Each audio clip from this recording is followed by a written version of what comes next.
We're talking Ball State. Don Shondell and Ray McCallum talking Ball State. Nate Davis and Bonzi Wells. Schumann, Bell Tower, and Worthen. Fans all over from Muncie to Berlin. Getting Concannons, Carters, and Greeks. All right, everyone out there in Cardinal land, welcome to another live edition of Ball State of the Union, your number one Ball State football podcast. By the fans, for the fans. We're talking current headlines, exclusive interviews with Cardinal athletes and coaches, and fun off-the-wall debates that you're not going to hear anywhere else. Don't forget to like, comment, and subscribe to us on all of your favorite social media platforms. And as always, when you hear that wonderful song and that beautiful voice, you know we're about to be doing one thing, and that is talking Ball State. I am John, your host, as always, on this Thanksgiving Eve evening, I should say, joined alongside by Colin from Ball State Football Talk and Ball State Football Hall of Famer, Ball State all-around Hall of Famer, the one, the only Mr. Willie Sneed. Willie, I know you're full. You had some Thanksgiving this evening. I hope you can make it through. Don't fall asleep on us here tonight. I should be good, man. But as soon as that camera chops off, I can't make any promises. There we go. So, hey, before we get to, I know we were talking about it on Wednesday. We were going to have Jonathan Newsome on. We had some technical difficulties, but we had the man here tonight. But before we get to Jonathan, two things as always. Number one, the first and foremost, Ball State of the Union is a proud partner with the Shop Indy. That is www.theshopindy.com. Use that code BSUnion at checkout and you're going to get free shipping. Like we said, tomorrow's Thanksgiving. So that means Black Friday, Cyber Monday are coming up. They're going to have a bunch of big sales. And guess what? You can couple that with that code BSUnion and to have even more savings. So use code BSUnion, www.theshopindy.com. Buy all their Ball State stuff, buy their Colt stuff, Pacer stuff, whatever they got. Use that code and you will get free shipping on your order on us. So another thing we want to let you know, as always, is Ball State of the Union is a proud member of the College Huddle. The College Huddle is a nationwide group of independently made college football podcasts, and Ball State of the Union is a proud member of it. So anything you want to know about college football, whether it be Ball State, Ohio State, Indiana, whoever you like, whoever you're interested in, if you want to know more about the college football playoff, go check out the College Huddle. They'll have everything you need to know right there. So, guys, busy week as always. Thanksgiving tomorrow. We'll get into that a little bit later, but I don't want to keep our fans waiting any longer. We got a big guest here tonight. Someone I'm a big fan of. As you guys know, I love Ball State, and I love the Indianapolis Colts. This man right here, someone who I had a lot of fun watching for many years for both those teams. We got Jonathan Newsome here, Ball State great. Like I said, took his talents to the NFL, played for our Indianapolis Colts for a while, and he's here with us tonight. So, ladies and gentlemen, give it up for our good friend, Jonathan Newsome. Jonathan, thank you so much for joining us here this evening. Let me get this screen fixed a little bit here. Jonathan, we're happy to have you, man. Chirp, what it do? There we go. Chirp, chirp. What it do? Hey, Happy so to be here. yeah, thank you. So, Jonathan, I'm a big fan of yours. Colin's a big fan, and me and him will get to some questions here in a minute. But anytime we have one of Willie Sneed's former teammates on, we like to just kick it to him and kind of let him take charge and see where this is going. So, Willie, without further ado, you and JNew are back together again. Let's get into it. My guy. My boy. What's What up, it do, brother? bro? How you doing, man? You doing all right? Oh, yeah, you already know. Just slow and steady, staying afloat, and, staying blessed, bro. What's happening? I appreciate you, bro, being on tonight, man. I'm sorry about what happened on Monday. We was all looking forward to it, but we're here today. So, again, I appreciate you, bro. I appreciate your time, you coming on. For sure.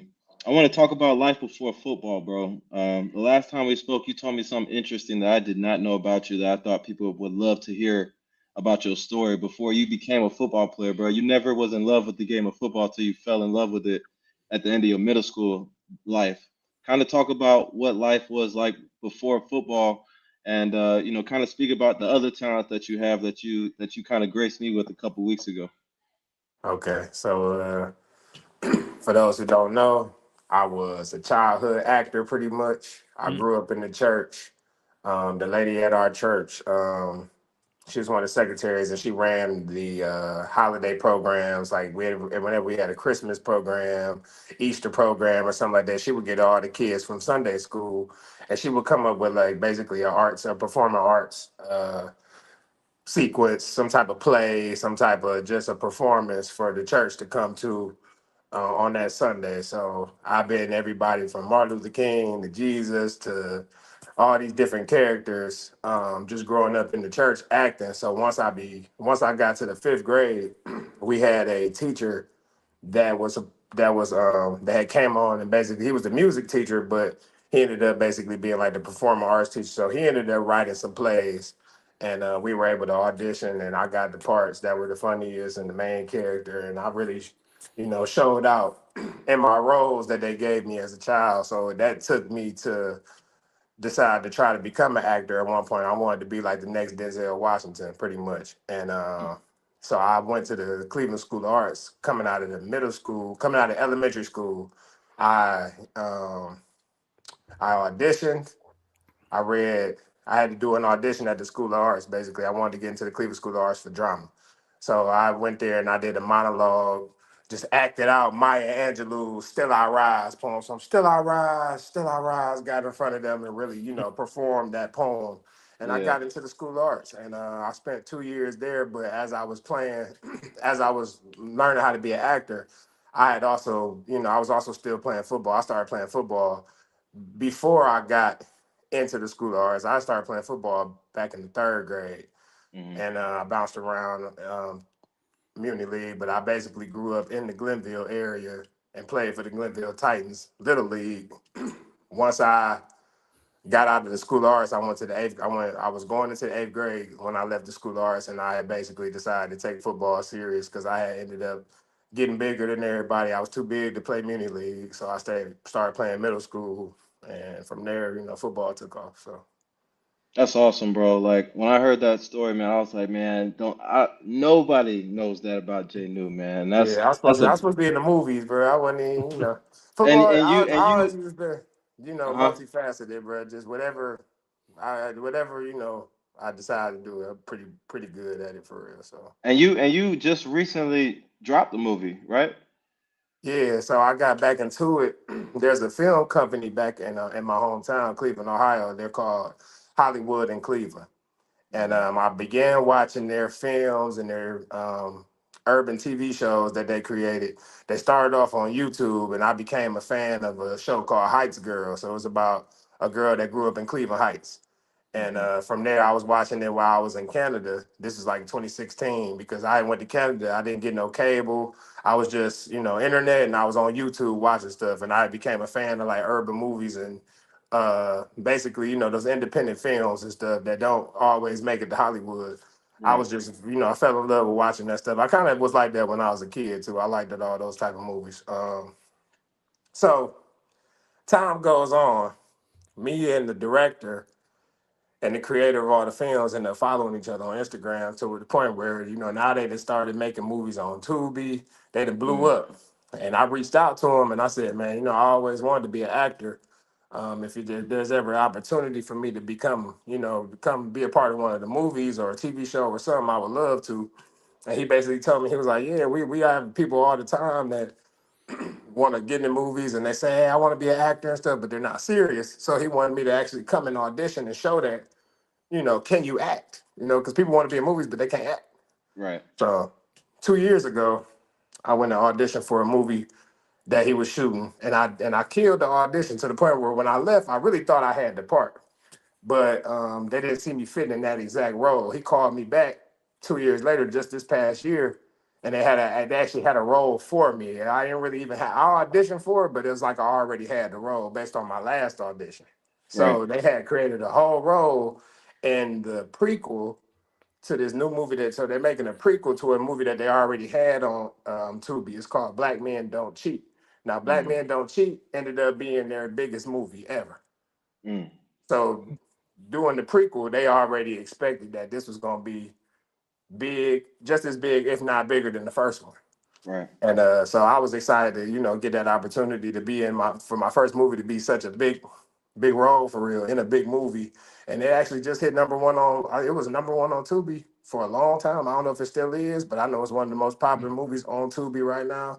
We just got an Ohio Entertainment Award for the best movie of the year. So Nice. I guess I'm getting Bless. back into my acting bag. I just met a guy today here in Indianapolis that does some independent film stuff. So I'm just, taking the opportunities as they come. I'm not super aggressive about it, but more so like just letting things flow to me. That's awesome, bro. And I just admire that, bro, because you're a man of many talents. You know what I'm saying? You're a DJ, you act, you was a hell of a football player. I want to shift gears now, and I want to shift gears to the end of high school when you ended up going to Ohio State, and you were there for a year. Kind of talk about that journey and then what made you come out and choose Ball State, because Ball State was a lot, it's a different brand of football from Ohio State, right? And No doubt. I just want you to speak on that because you went to Ohio State, which is a huge university, huge power five Sure. school, right? And then the journey ends there and it starts back up at Ball State for 3 years later. So kind of just speak on that, bro, and kind of just give us some insight what that journey looked like. Well, it was an interesting time in college sports because this is back when you couldn't even transfer without you. There was no transfer portal, none of that stuff. We ain't had no NILs, but still, Ohio State was Ohio State, right? Right. So as an 18-year-old freshman, they had me redshirting like the first. I'm gonna just let me just say this: coming out of high school, my plan. I felt so highly confident in my own abilities that my plan was to go to Ohio State for exactly 3 years. Hmm. My plan wasn't even to graduate. It was to go for 3 years and declare for the draft. I felt that good about my own self. And when Right. I got to Ohio State, I proved to be, up there with the best because I basically practiced all my freshman year hard in training camp and stuff. So I redshirted like just for the first 3 games, but I kept playing so good at practice that they eventually pulled my red shirt and Hmm. allowed me to play special teams. I was basically a rotational guy in the lineup, and that was for 2 years. Hmm. Um, that was for 2009 and 2010. So with Ohio State, we won the Rose Bowl in 2009, and I won the Sugar Bowl in 2010, which they vacated from Ohio State because of all the drama that we went through my next year. So Right. we were involved in a scandal back then. Nowadays these kids get whatever money they want. They can get money on the side. They can go sign autographs. They can go get tattooed. They go get free stuff. But it wasn't Yeah. allowed when I was in school or when we was in school. So at Right. Ohio State, we had our own, just like with all the large universities, they have their own boosters. They have their own people that feed into the program and make sure good players stay, make sure good players are comfortable, or not even just good players, all the players. If you're Right. wearing that State Buckeye, if you're wearing that O on you, you good to go in a lot of places. You know what I mean? Right. So it wasn't even just the scandal. Like, I mean, this is going on forever. This was even happening when we came on visits in high school. Like when we came on our official visit, it was the time of our life. It was you would have thought we Hmm. was on the team already. Wow. So yeah, so I mean, I'm talking about 18 years old, bro. We in the, you know what I mean? We in the club. We got bottle. I mean, it's we live in a high profile life at a very young age where it wasn't just like that in high school. I was just living with my mama, but now I'm in Right. dorms. I'm having a good time. I'm playing football. I'm playing shit. I'm a freshman that's playing.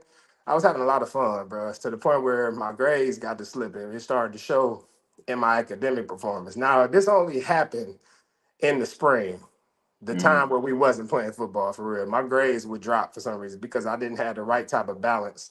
Right. Work, school life, social life. Social life was outweighing school for me. Hmm. And it showed in the spring. So I was ineligible for 2 springs in a row. I was ineligible my freshman year Mm. spring and my sophomore year spring ball. I had to basically fight my way back into eligibility in order to even I still played in these spring games, but I was ineligible for pretty much the whole entire time they're practicing for Right. spring ball. I got my grades together soon enough for me to at least be able to play, maybe practice that one last week, and I Hmm. played in the spring game. Never was an issue with my skills on the football field. It was always off the field stuff.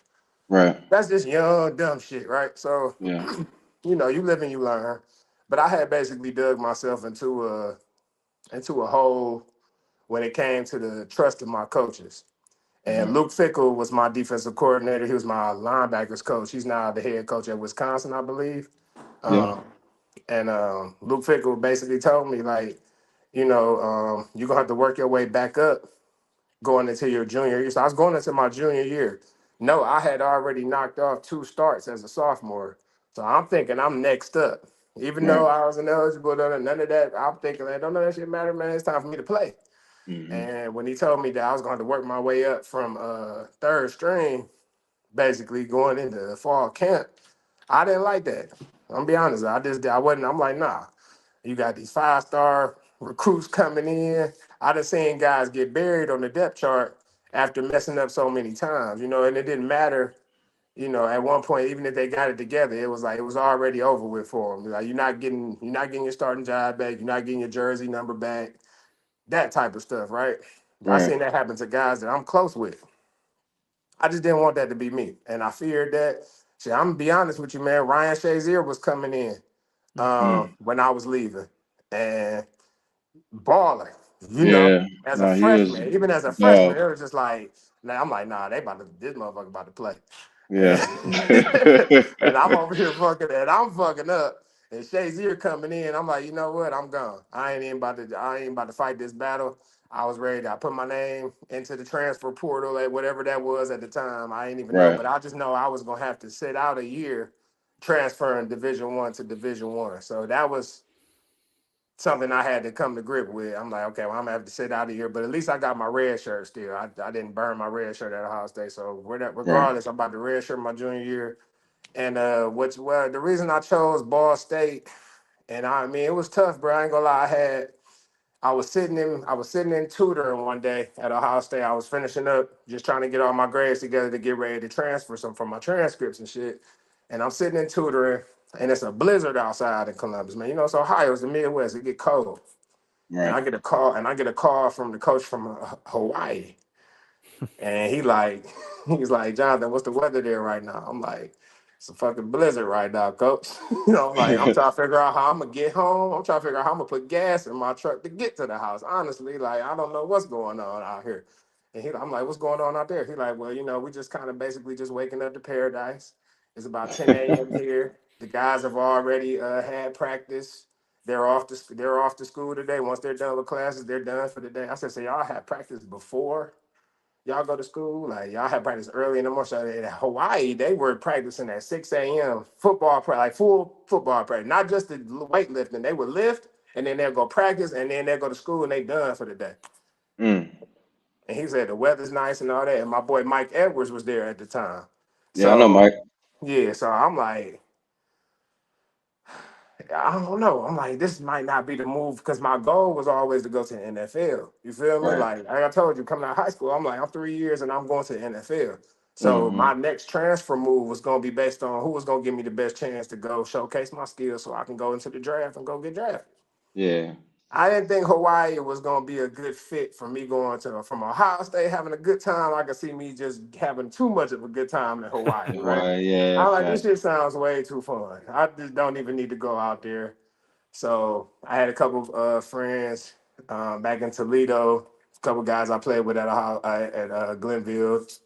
T.O. Terrence Owens was the quarterback. J-Ron Mhm. Elliott. We had a lot of guys. Shit, Cardell Scott had left for Illinois and went to Toledo. We had a lot of guys there. James Gordon, I don't know, y'all don't know him, but it was just a lot of people that went from Glenville to Toledo. Right. So I thought about Toledo. But my best friends, Travis Freeman, Jason Mm. Jason Pinkston. Mm. Shout Mm. out to my boy A Rod, my young boy at Glenville. A Rod, Hey, who was Rod, shout out. all American. Y'all remember Aaron Morris?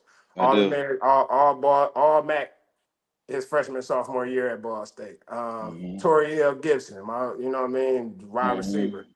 I mean, we was loaded with Glenville guys at Ball State. Guys that used to when they and the highway from Columbus to Indiana, 70 West, it's a straight shot. So anytime that they were coming home to Cleveland, they would stop at Ohio State and come kick it with me. Mm. And I was telling them one day, I was telling Trav, I'm like, man, I'm getting ready to transfer out here. I'm down there finna come down there and play with y'all. He like, man, we need you, bro. We need somebody like you on the edge. He like, that'd be crazy. You come here, bro, we'll turn this whole, that's all we missing. Somebody that just get to the quarterback, but just make shit easy for it. We already moving sideline to sideline. It sound good. I'm like, I can go It rock with my did. boys, you know what I mean? Like, shit, Yeah. why not? Man, and can I have a quick moment of silence? Rest in peace to my boy Eric Patterson. Mhm. Amen. Yes, For sir. sure. I got a message from Eric Patterson when I was at Ohio State. He messaged me on Facebook. He said, I heard you might be coming here. We need you. I don't even know who this dude is. Who is this motherfucker? Like, I'm like, who is this? And he like, bro, Yeah. we need you. Like, we need. He like, man, come on, we need you. And it's so crazy. Like, I went down there for a visit to Ball State. Coach Bateman and Coach Wilt, they showed me around, man. Treated me like, just treated me real good. Just made me feel wanted. Like Right. I'm like, man, finally somewhere where they not just treating me like a number. Like they understand, like I can really make a difference. Like so. Right. And they like, man, with the scheme we got, you'll be able to just play free. We want you to just make plays. That's what you do. I Right. tell people all the time, man, the most fun I ever had playing football out of my whole career was at Ball State. Period. Mm. And maybe the Birmingham Stallions. I would say that'd be safe. But the Colts were fun too. I can't say that was a great time too. But the most fun and freedom I've had playing football, where I felt like I was just naturally just doing me, Ball State, because they allowed me to do that. So it was an easy decision to go Yeah. play for these guys that showed me that they wanted me to play, that they were going, basically create a way for me, and the rest is history. And that kind of leads into my last question, bro. It's just like one of your favorite moments at Ball State, because you was there for 3 years. You sat out 1 year, and then you played two. What's one of those favorite moments? Like, there's probably a bunch of them that you could probably just name off, but like just one of those moments that really just that hits you like dang, I remember that time where it's just like we had a good ass time. Like you were saying, bro, like you probably got so many memories, but So like, many, bro. Like it's like, what value do you put on which memory? Like which one is really the best? Like it's just the whole time there, bro. Like even the times where I was really just like I almost messed up my chance at Ball State. I done got arrested a couple times. oh my gosh, I bro. done ran into that. I was a knucklehead, man. I was a hothead, man. I ain't gonna lie, I was a hothead. I get into shit, and I don't know why. Hmm. It's just I don't know. I mean, it might be in my genes, but I finally figured it out. I be doing my yoga thing. I finally found some balance within myself, so I know myself a lot better now. Things I wish I would have knew back then, but you live and you learn, Gosh. right? So, uh, but yeah, man, the whole time was a good time, man. But shit, since you here, man, I could talk about the time that, and I think it's so special that we here in this moment now. But when I Hmm. first got to Ball State, we were in training camp and we were staying in La Follette. Everybody had to live in La Follette. Here So we that go. was different. I'm just like, what the hell? And I remember Willie wanted to go get a double cheeseburger or he wanted to go get some food from Burger King. And I'm a junior at Ball State. These is all freshmen. Everybody they ain't got no cars and stuff. So I pull up with the Tahoe. I got a '99 Chevy box Tahoe. My license was suspended too. I wasn't even supposed to be driving. Like and, I, my and I'm license was hopping in the car suspended. like, let's Just go. all type of shit going on, man. I ain't supposed to be doing. But look, I drive. I'm like, man, fuck it. I'll take you to Burger King. And we had a conversation. So this is one of my most memorable moments, especially with you, bro.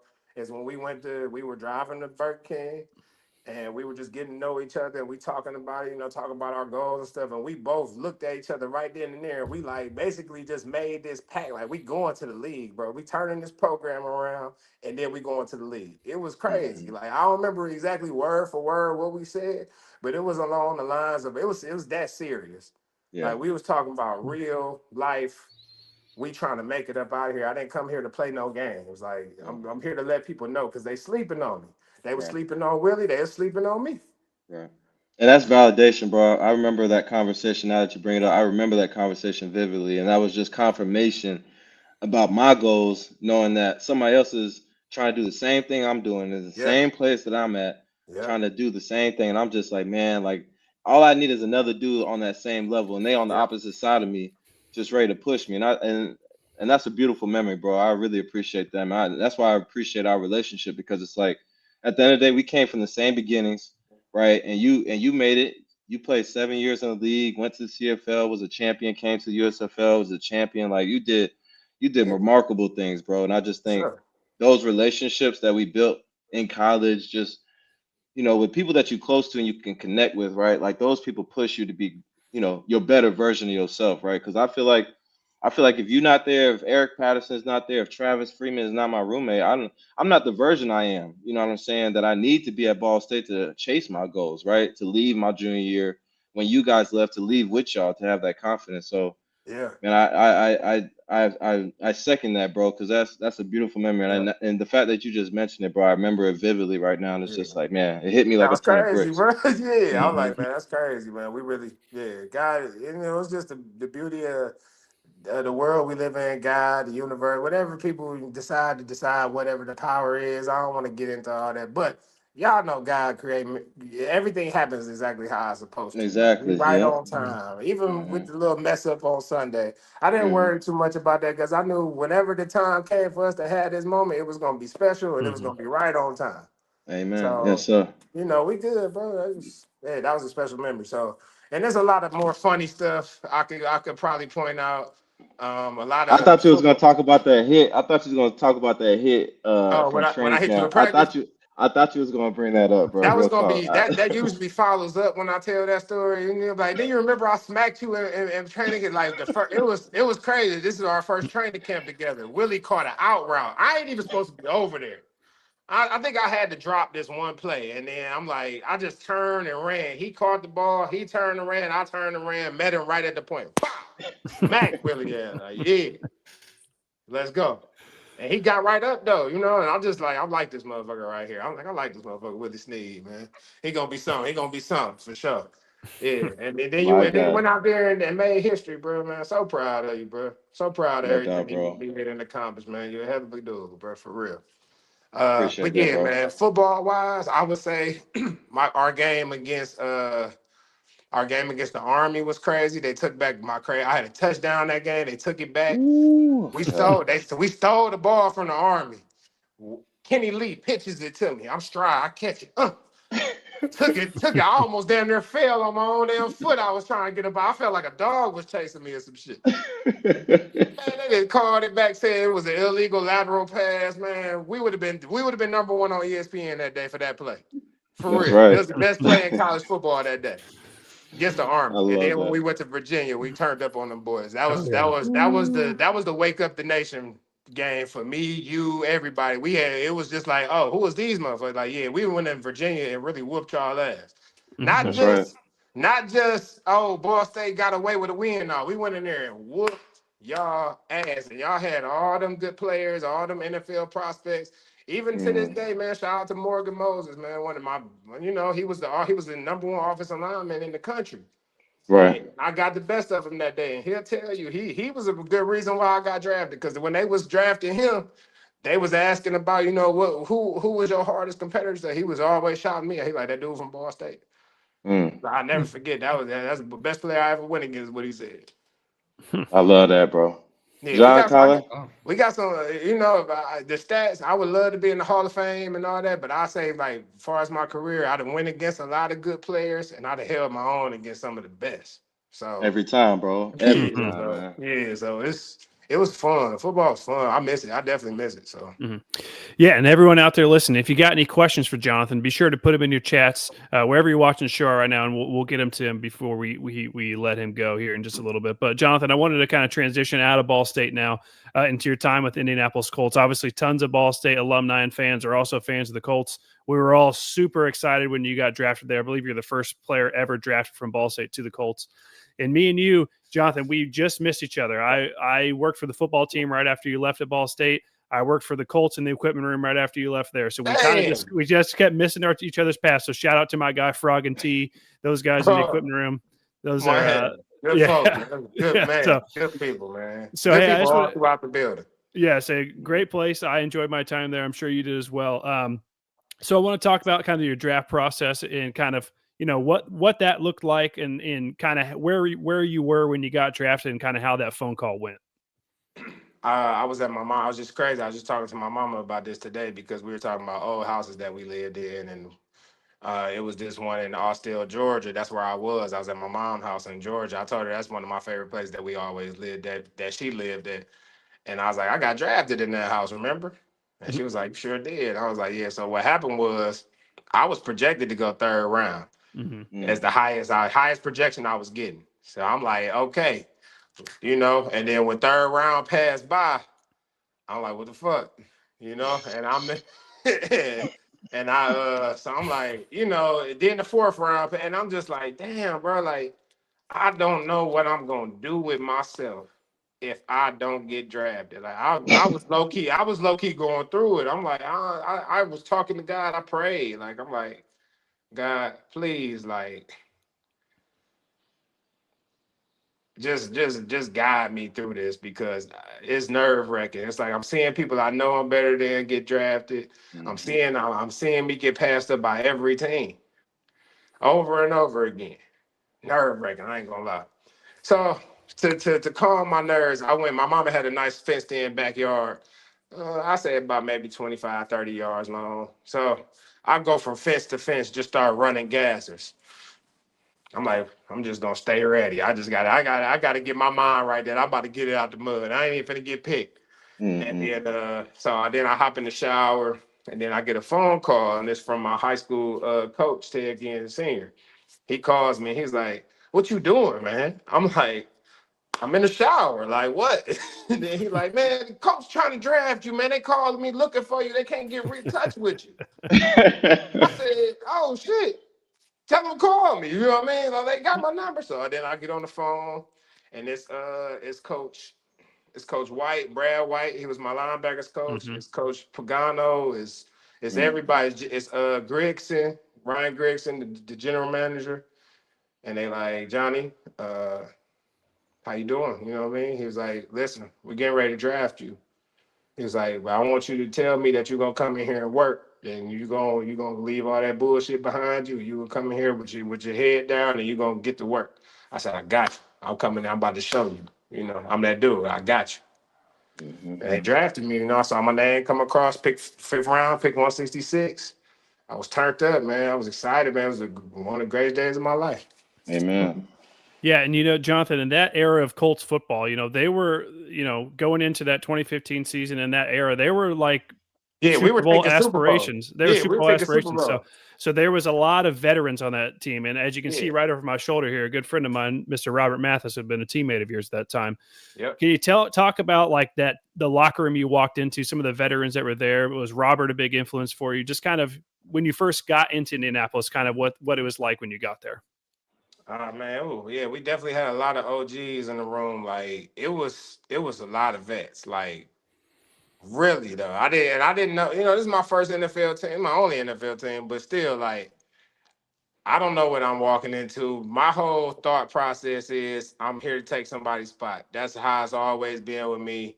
I didn't care. I didn't care about any type of seniority or none of that. I didn't understand it in a sense either. So it was like I'm here to take over, and that was my mindset. It was I don't have no sympathy for none of that other shit. Is all I'm saying. Like, but it was cool. Don't get me wrong. Like the OGs, like don't get me they good. They was solid. Like they were great for me. They used to try to tell me stuff. I wouldn't listen. They used to try to tell me certain shit, and I really thought a lot of times I'm like, man, why y'all hating on me? I'm in this bitch doing good for real. Like y'all think I'm finna take y'all money or something. I don't know, but it was. I had some good peoples around me, man. Robert Mathis, he was a hell of a competitor, and he was real. And he led the way. He led the way with his swag, the way he played. You know how he taught the game, and he really taught me a lot about pass rush and changed my mindset about becoming a pass rusher. Because I ain't gonna lie, like Coach Wilt was the first one to really turn me into a pass rusher back at Ball State. I was just a football player. I played linebacker at Ohio State. I played defensive end, special teams. Like I'm just a football player. Put me anywhere for real, and I'm a baller. I could have played tight end, I think. So, but they were turned. Coach Wilt made me a pass rusher, and then I was fine tuning a lot. I give most of the credit to Coach Wilt. I'm not gonna lie, as far as my pass rushing shit, but learning just the different mindset of how to look and what I'm looking at and stuff like that. Different type of games to throw at the guy, how to play mind games with your opponent. I learned a lot from Robert Mathis and guys like Corey Redden. He was a defensive tackle. He had a really nice cross chop move that he used to do. Rest in peace, my boy Arthur Jones. Yeah. He was just a good teammate, really good dude. He was my locker mate. Technically, he was right next to me all the time. So his death really did hit me hard. I mean, I've been to his house and we kicked it. You know what I mean? I'd have kicked it with Arthur plenty of times. He was a wild dude, but he was a good dude. And Right. shit, Vontae Davis too. Rest in peace, Vontae Davis, Yeah. man.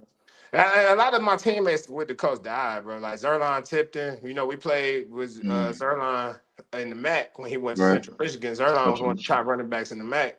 And you know, he died. He accidentally shot himself, and that was my dude. Like we kicked it, you know. So it's tough, man. That was a special time in my life. But it's like, damn, so many people died off that team, and it's crazy. Like I just look at that like, you know, I thank God for everything, you know, the good, the bad. Because I mean, even them guys played many years beyond what I did.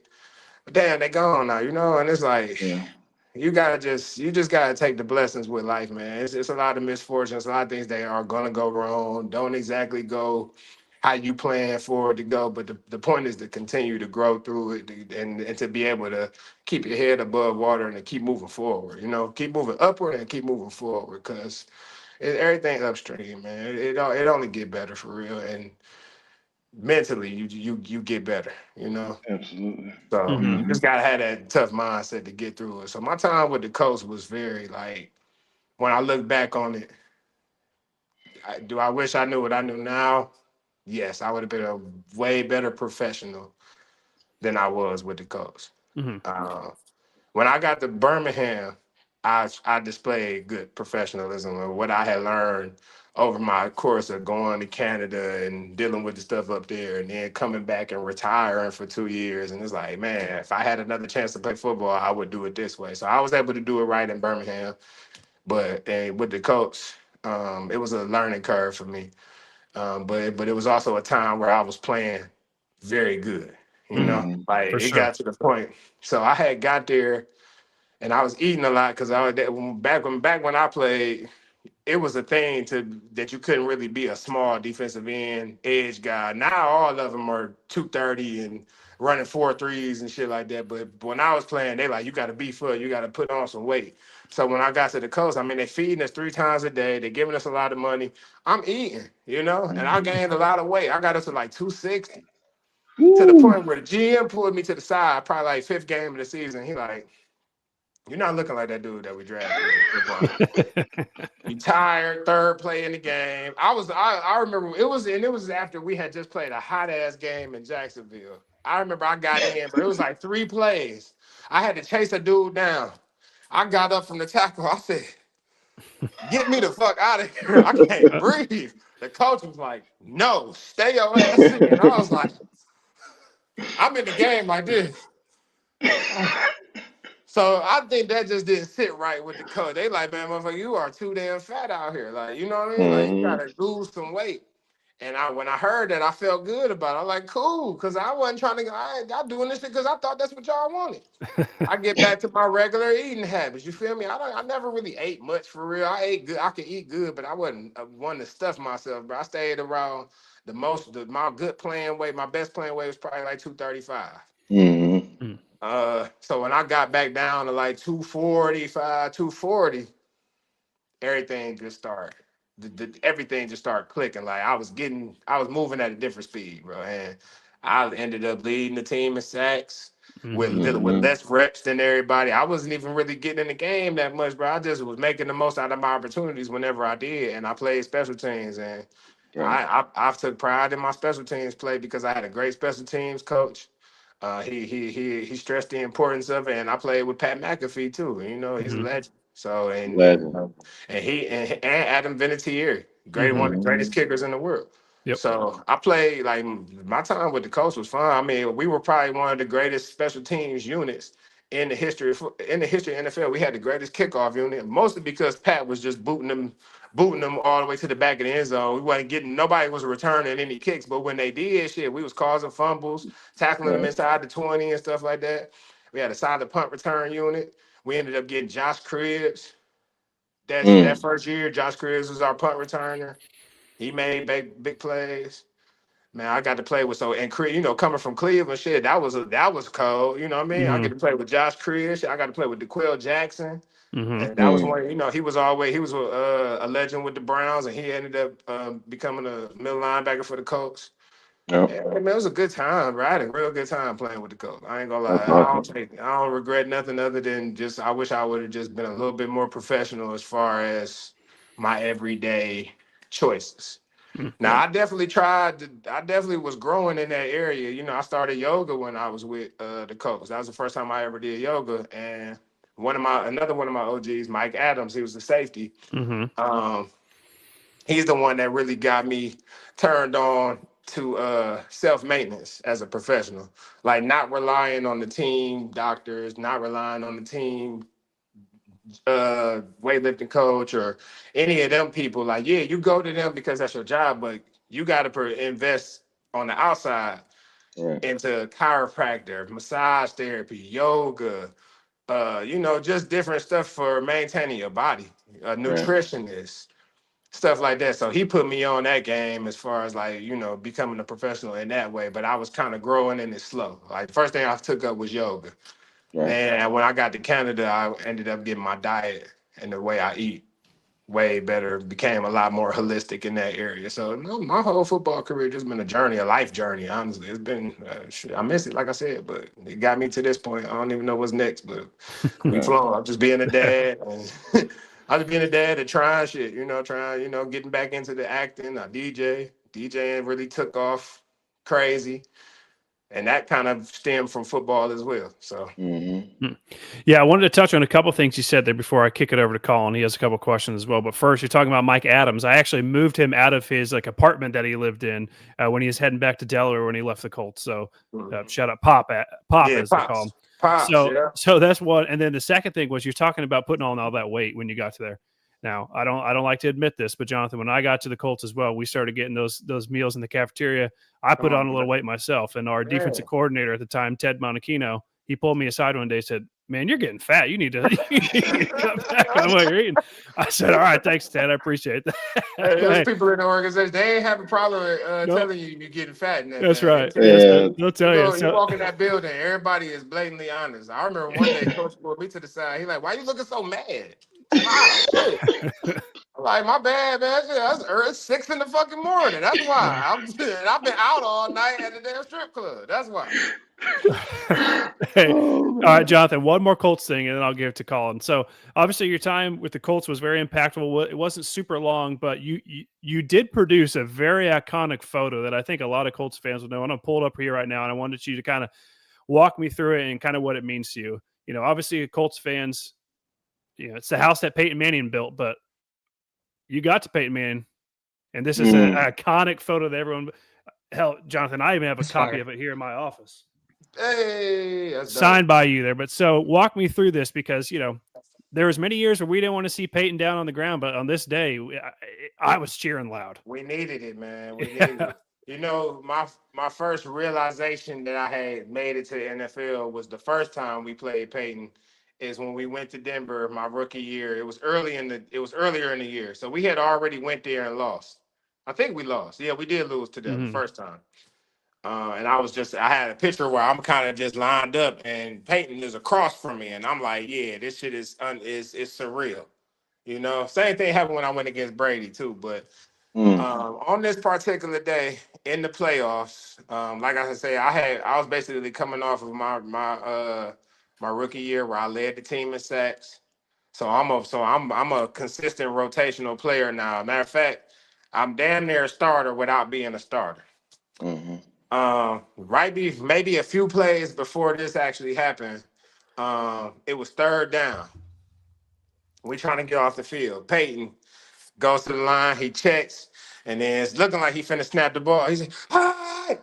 I jump off sides. They don't snap the ball. I jump off sides. First down. Coach pulls me out the game. Get your ass over here to the sideline. The fuck is you doing? That dumbass shit. Come on, watch the ball, right? I'm like, fuck, I'm messing up. I done gave up a first down in the damn playoffs. I'm about to get fired. Like, I don't know. I'm just like, damn, bro. It's just dumb shit. And as a pass rusher who always, like, if you watch Myles Garrett, if you watch any of these guys, they gonna get some offsides because we trying to jump the snap. We trying to move with I'm trying to get any type of key, if I hear the cadence, if I heard him say a certain name and I know that's on 2, then damn it, I'm trusting that. And I'm going when I hear him say hi. But it happens, and it happened at the wrong time for me. So I got taken out the game. 3 plays later, we back to third down. I go in. It's a package that we got. It's like a nickel package or something like that. So I go in. My defensive tackle on my left is Ricky Jean Francois. Baller, for real. Low key slept on, one of our most slept on D linemen on that team at the time. So we got him in a wide 4-eye. I'm in, and 4 eyes basically. He's lined up inside on the inside eye of the right tackle, and so he's threatening the B gap, but from afar away from the guard. So the guard gonna have to sift out, or the tackle kind of gotta hold off on this guy as he's trying to also block me on the edge. Right, just give me y'all some football shit right now. So this is on the D line, right. So we lined up, ready to attack the pass, but he shortened up the edge. So I always give credit to the other guys on the D line, because no pass rusher can get to the quarterback without it being a team effort. I don't care if nobody say. I don't care how good the guy, Myles Garrett even, like, without them guys locking up guys on the back end and giving you time to get there. Now he get there really fast, but without them locking guys up, without your defensive tackles getting some inside push, so that when you running around them guys, the quarterback has to back up. He can't step up, so it's making it easier for you to get there. So it's a team effort every time. So I'm gonna always shout out Ricky Jean on this picture right here, because without him, I don't get there. He threatens the B gap so good. The tackle is slow on his kickback. I'm too fast. I run around the edge clean. He can't touch me. So, and Peyton is winding up, and it's like my eyes got so damn big, I just knew I couldn't miss him, right? Now, shout out to Coach Wilt. Coach Wilt taught me, this is what he told me back at Ball State. He said, I'm going to take you from, he was like, I'll tell you the difference between a pass rusher and $100 million pass rusher is you have to get the ball out. Don't just tackle him and get the ball out. Like, so always he taught me how to go for the sack and reach for the ball at the same time. So you see what's going on here. Peyton wound up. He's got a quick release. So I really don't even have that much time to tackle him. I just wrap my hand around Peyton's waist and chop the ball out. I didn't even really tackle Peyton. He stayed up. I just chopped the ball out his hand. He don't see me coming. And it's a fumble, and then Jarrell Freeman jump on the ball. I tried to hurry up and find the ball, because I swear I was going to scoop and score it too. I thought if the ball would have went anywhere behind him, that was a scoop and score. But I couldn't see where the ball went.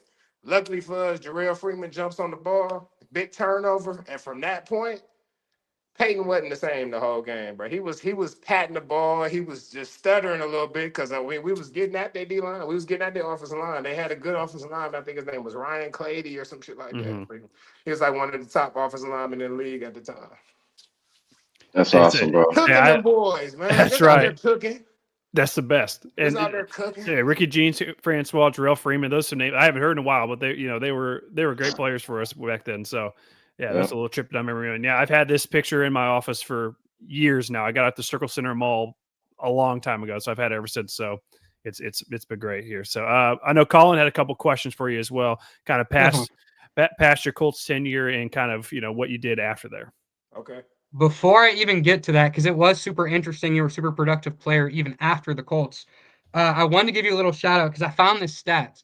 In a 22-game stretch for the Cardinals, you had 116 tackles, 24 tackles for loss, and 16.5 sacks. Just absolute domination. But yeah, I wanted to ask about 2 games in the NFL before I move to the CFL. Week 9 of your rookie year against the New York Giants, 7 tackles, 2 sacks, and a forced fumble. And then week 17, your first start for the Colts, and you won the AFC Defensive Player of the Week, 8 tackles, 2 sacks, and another forced fumble. So I just want to ask you, like, what do you remember from those 2 games? Because that's pretty crazy. The Giants game was a Monday Night Football game.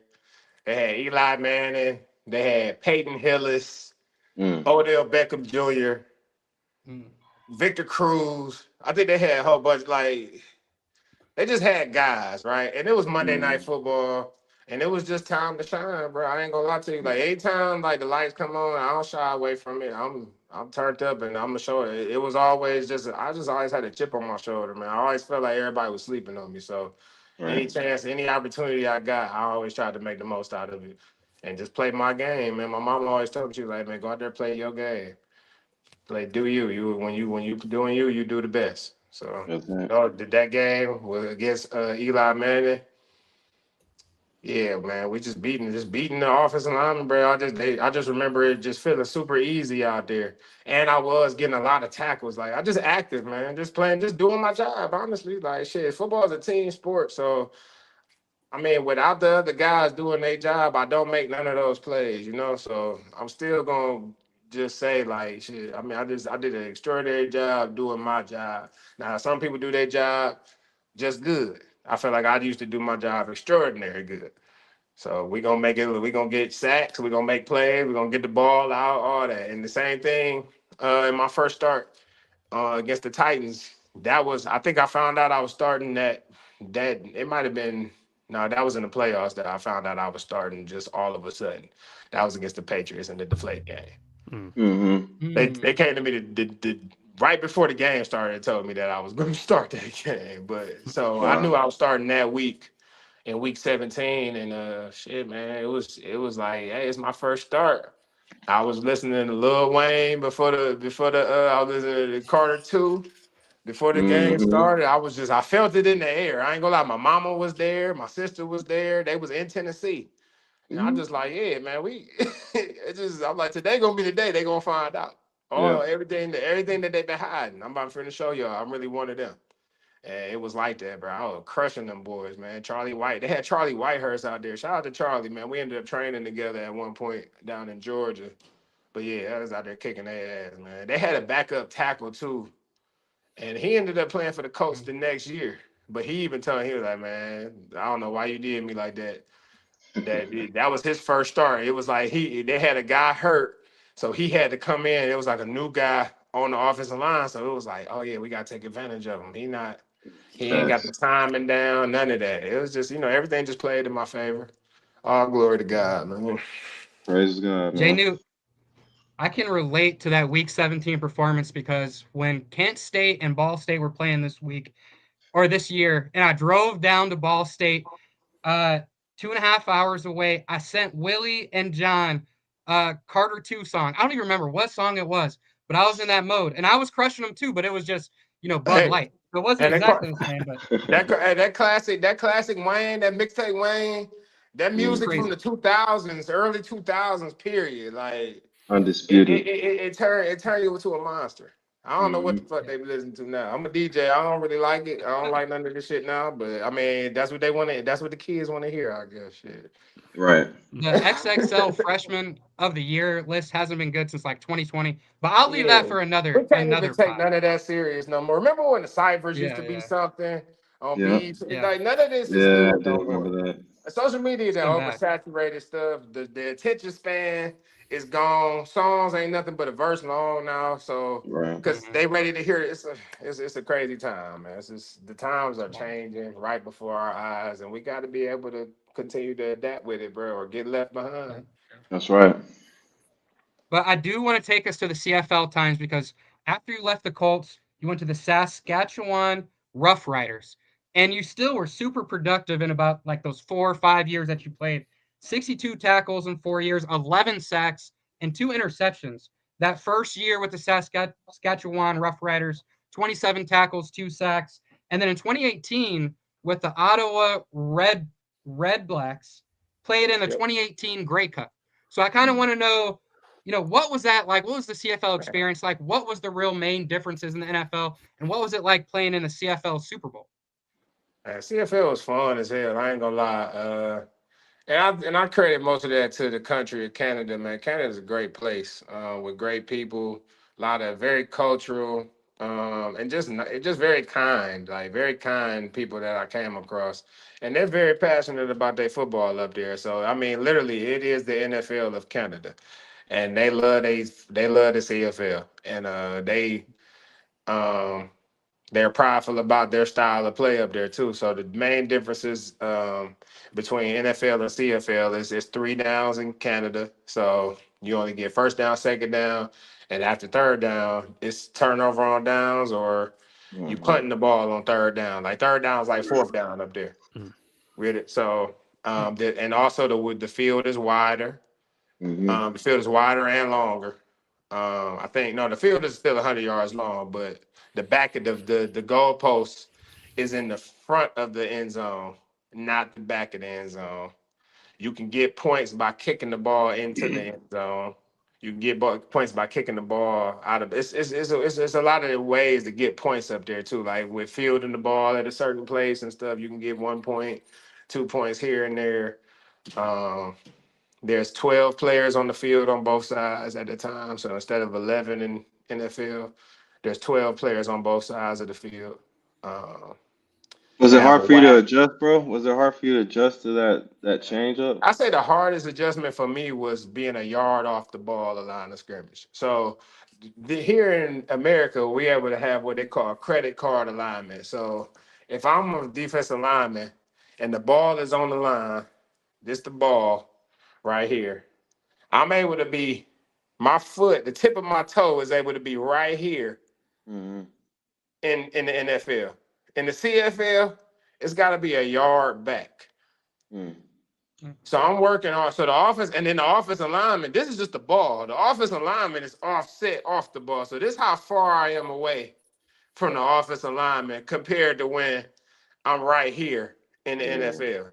So the adjustment now is I got an extra maybe 1 or 2 steps that I got to take before I actually get into my pass rush move. Right. So that was like a little bit of adjustment because it's like muscle memory. I'm 1, 2, into the inside. In Canada, you got to do 1, 2. Now you got to get into your 3-step, 4-step pass rush, and it's just a Right. little bit of an adjustment at there. But for me up there, man, I lost a lot of weight when I got up there. I got down to about 225, and I was playing light because in Canada, like I said, it's 12 players on the field, so they'll drop an extra defensive lineman back, and he'll play like a middle linebacker pretty much. So I was that guy that played versatile on the edge and back as a middle linebacker. So That's that shit was awesome. Was fun, there bro. I ain't less gonna lie, chance? I enjoyed that. Was there less chances for you to get stats with there being an extra person on the field, and with there being like only 2, or I guess 3 downs? Yeah, Or I there's would more say. possessions then maybe. Yeah, I would say it just, I mean, as far as stats, man, I think it just come down to how many opportunities you get. And, I wouldn't blame it on the style of the game or none of that. Like, shit, guys go up there and get good stats. You just got to Right. be in the game. That's Right. all. You got to be the guy out there that I can, if I'm rotating and I'm playing 50% of the plays and this guy playing another 50%, yeah, my chances are slim. That's why Mm-hmm. my time with the Colts was so special because if you go back and look at those stats, I was winning. My pass rush winning percentage was at the top of the league based on how many reps I was getting. These guys Right. and the guys that I was ranked with, Elmis Dumerville, all these grade A pass rushers, they got 900 snaps on the season. I only had like 300. Mm. You know what I'm saying? So the Yeah. opportunities, of course, y'all are gonna have better stats because you play more. Right. And that ain't got nothing to do with me. That got to do with the coaches. Like, if Mm-hmm. that's where it's like shit. I only got but so much power. You can go out there, and I always think I'm like, it's somebody on the bench on every team that really probably should be starting. Because I Yeah. was that guy. Right. I Yeah. felt True. like my whole career. I'm like, ain't no way I'm on the damn bench this Facts. much. Well, You know? JNew, So, as a rookie, you're still top 3 all-time sacks for a Colts rookie. Still to this day. I think you're third still to this day. yep. I was But my third. last question. Oh, go ahead. Go ahead. No, you good? No, go ahead. I'm listening. I Oh, was just agreeing. Yep. my last question is about the USFL because you won back-to-back championships on the Birmingham Stallions. Pretty sure coached by Skip Holtz, Lou Holtz's son. I actually watched the USFL and the XFL, but my team was the Michigan Panthers. Forgive me. So y'all were always beating No, them. that's cool, man. But what was? I always had great games against them. So. Yep, yep. What was that like? What was it like to go back to back and be I super productive still after retiring? Right. That was, I mean, it was a good time, bro. I ain't gonna lie. I had started, so I came back from what happened in Canada was I bounced around from Saskatchewan to Ottawa, and I made a home in Ottawa, but then they changed the coaches up. They go back to that whole not putting you in thing. So I was low key getting paid too much money in Ottawa to not be playing at the rate I should have been playing. So the GM releases me. I get picked up in BC and play for the BC Lions Mhm. where in a short and maybe in about 9 games, I had about 4 or 5 sacks. So they was like, "Hey, we want to re-sign you." and bring you back. But 2020 happened. They shut the whole world down. You couldn't do shit, right? And Yeah. in the CFL, they shut the whole CFL down, and they didn't bring back operations until 2021. In order to get back in the groove of things, they wanted to cut everybody's wages. Certain players, I guess, they were cutting wages, not giving signing bonuses. It's just financially, it's like this don't make no sense to come up there. I got a family, you know what I'm saying? I got kids. So I had started driving dump trucks with a good friend from here, Winston Nash. You remember Mackenzie Nash? It was Hmm. with Mackenzie's family. They own like they were owning the biggest dump truck company in Indiana. And I ended up getting my CDLs and driving dump trucks. I was making good money then, so I was like, yeah, fuck football, I'm good. You know, like I'm having a Yeah, good yeah. time. I'm not going back to no damn Canada. I'm stay down here and and get this money. But I started looking into the USFL. It came across my feed that they were becoming a thing. Now I know that they were a thing back in the '80s, and Trump had a team, and Herschel Walker played, and all these great players played in the USFL back in the day. So Hmm. I'm like, shit, this might be some real shit. You know, I didn't know what the legitimacy of it was because they had tried a few leagues before that, the AAF and a Hmm. whole bunch of other stuff, right? But Fox Sports was back in USFL. That's good money. Right. I'm like, no, that's gonna be legit. So I told my agent, I said, man, listen, man, put my name in the draft. They had a draft in February 2022. I said, throw my name in the draft, man. If it's meant for me to play football again, I would love to. You know, I didn't really want to retire. I kind of felt like I was forced into it.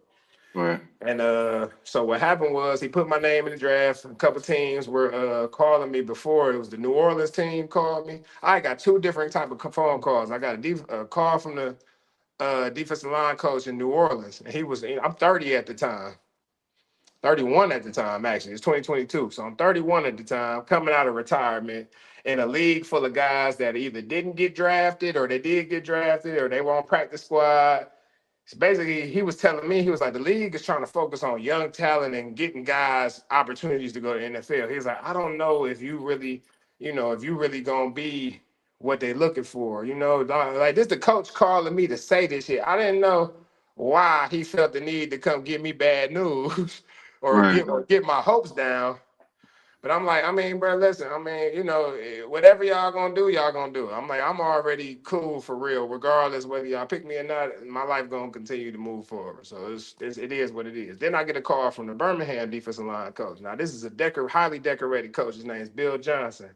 He won national championships at LSU. He won Super Bowls in New Orleans. Was he there with Yeah. you? He was there. He was there for my first year. Yep. Yeah, Bill, my dude. Bill, my Big dude, Bill. man. He nice. He cool, Bill, bro. Bill, my dude. So yeah, Bill came and he was like, I think I can help you get back in the league. That's what he was telling me after watching my film. He like, I think I can help you get back into the NFL. I said, well, Bill, that wasn't really. I kind of let that go. I don't really think it's gonna happen, but sure. He was like, man, I'm gonna try to draft you. So they gave up. Birmingham gave up one of their picks. They drafted me. I think I was their fourth pick Mm. Mm. in that draft. So I was excited to get back into it, man. I started training immediately. I went back to Columbus, Ohio. I ended up training with one of my old strength coaches back at Ohio State. And we trained for a few weeks and I went down to Birmingham and I continued to learn football from Bill Johnson. He taught me, normally I was coming out of a 2-point stance, but he had me coming out of a 4-point stance and really kind of launching out of my stance. So it was like a lot of technical stuff. I was still learning with football, which was cool. Like, it was cool. I bought into it, and we had a good season, man. I ended up getting a lot of sacks. We made plays. I remember I dropped the interception one time, but I caught one too. Shit. So I mean, we was out there making plays, and we won the Super Bowl. I mean, not the Super Bowl. We won the damn USFL championship, and we were able to go to Ohio and do that. They had the actual championship in Canton, Ohio. So it was just really That's surreal. lit. Like my whole career came full circle back in my home state. I won a championship in front of all my family and friends back in Cleveland. We got to stay a week in Cleveland for the playoffs. Mm. So it was just like, I don't know, it was just a really good time, man. Then also I told you I went down there and I was a real professional. So I'm a veteran on the team. Guys thought I was 26. Wow. When they Mm. found out I was 30 something, they're like, damn, bro. I'm like, yeah, so Tighten up. I took on the vet. I'm the OG now in the locker room. I'm the Robert Mathis, I'm the Mike Adams, I'm Pops around here. I'm Mm. pretty much. Man. And the coaches really trusted me. Skip Holtz pulled me to the side our first training camp there because he wanted to start a tradition of praying, saying the Lord's Prayer basically at the end of practice and at the end of the games, all that. But he didn't want to force it on nobody, so he kind of wanted me to basically he wanted me to stand up in front of everybody and ask him to pray for the team. He trusted me with that. It was funny because I'm headed out. I'm walking out past the coaches, get ready to go do my little 1 2. You know what I mean? But then he like come here, John. So I'm like, oh shit. You know what I mean? I ain't trying to be seeing the coach right now. This ain't the time that I want to see you, coach. And he like, hey man, it just surprised me too because he was just like, I want you to. He was like, I think the team, looks up to you and da da da. He's like, I want you to get up in the middle of practice at the end of practice tomorrow and say, hey coach, do you mind praying with us? Do you mind praying for us? He's like, because I really want to get this. Really want to get in the tradition of saying the Lord's Prayer. Skip was a great coach, man. I enjoyed playing for Skip a lot. And That's awesome. yeah, he had a great staff. Shit, even one of my coaches from Canada, and this is crazy too. This was another thing that was crazy is we had the coordinator that came over to Ottawa that basically got me put out of Ottawa and sent over to BC. Ended up as the special teams coach for the Birmingham team. Look at that, bro. And they didn't like his ass. I ain't gonna lie. Nobody liked him. He didn't say his ways just wasn't moving the team. Right. But I was like the happy medium between him and the young players. Like I got them, even though I know he corny, y'all. I know this is who he is, man. I dealt with him in Canada. Like the best thing you could do is just play the game, bro. Do what the coach tell you to do. He cool as long as you cool. I didn't know that at first, but I had because we bumped heads a lot in Ottawa, but we ended up getting really close, and we was cool, and we got our relationship back together in Birmingham, and we went out there and won us a championship, and then we won a championship the next year. The next year, I actually got hurt in like week 8. And I tore my MPFL in my second year. And that's when it was like, okay,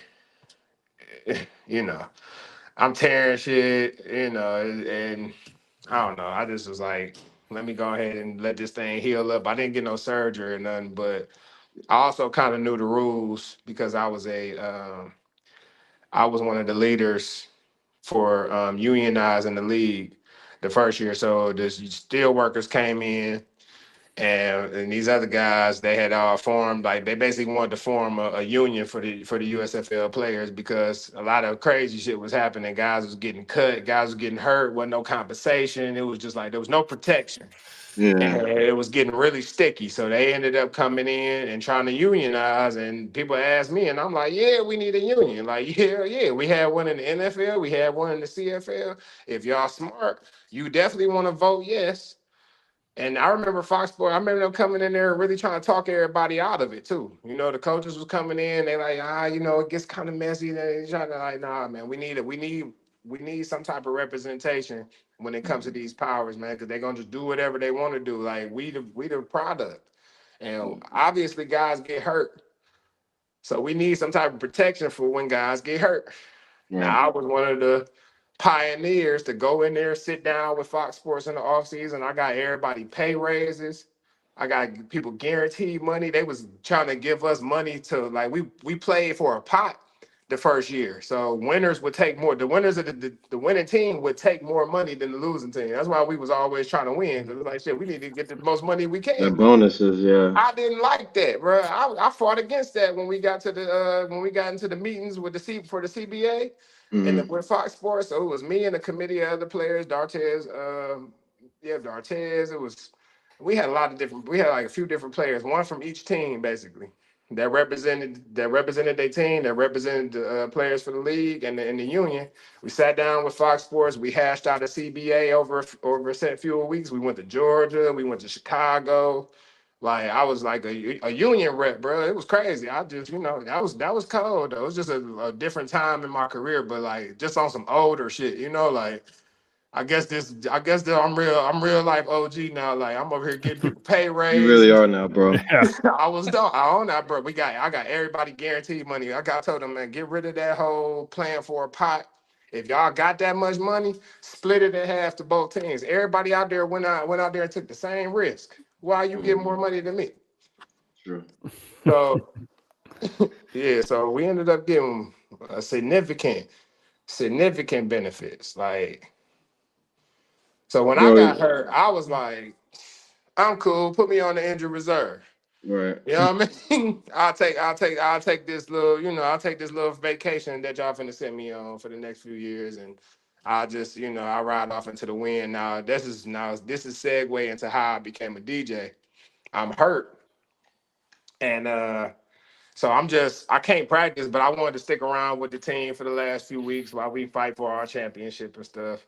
So I'm in practice, and I got the aux cord. You know me, Willie. I'm quick to grab the aux cord on any team I've been on.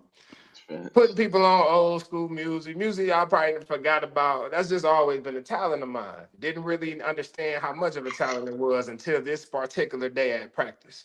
I got the aux cord, and I'm going song for song, and the team is turning. They over here pointing at me, okay, DJ. You know what I mean? Damn, you playing that shit, you know? They out there dancing, not paying shit attention to what the coach is talking about. It's pissing the coaches off. It's pissing the coaches off. This is in Birmingham. It's pissing the coaches off. I'm hurt. I'm basically on crutches. I got like a boot on. I got like a little brace on or some shit. And I'm sitting on the bench and I'm just DJing, watching everybody turn up. The coach comes up to me, turn that shit off. We don't want to hear none of that shit. No more. And then the other coach comes up to me. This is not his coach. He was a new defensive line coach because Bill left us in the second year. Bill left and went to the XFL. And then we had this new guy come over from Northwestern. And me and him, we didn't really get along too much.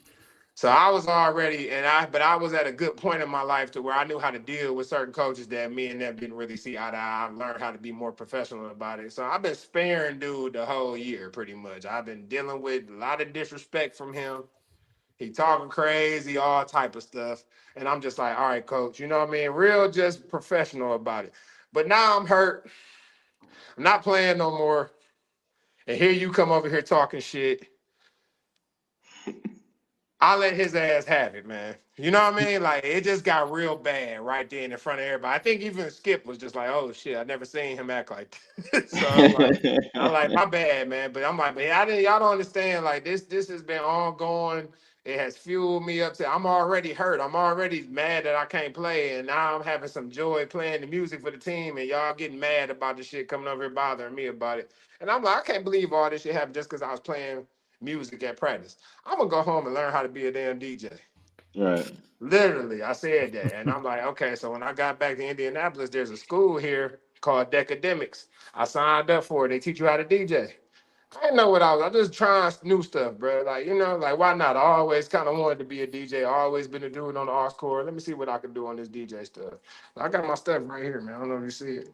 Hey, there we go. Yeah, I know he's set up over there, bro. Yeah, I get active, man, and like I started learning how to mix and mash up songs and stuff. So I started recording on my phone, and I posted it on Instagram one day, and then I started just continuing to post those little mashup videos to the point where one of my boys back at Ohio State was like, "Man, when you go come get in front of the crowd, and you got to get off the stage, you got to get off the porch someday." So I got that memory on my Facebook. It was literally 2 years ago. This day, like yesterday or this day, that I got my first gig. Wow. And it's crazy, right?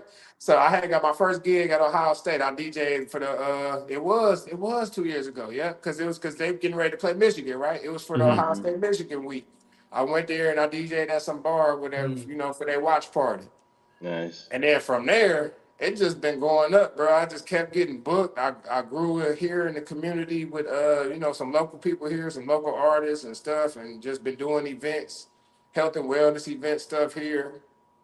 To the point where I did my first 2 weddings this year. I did 2 weddings.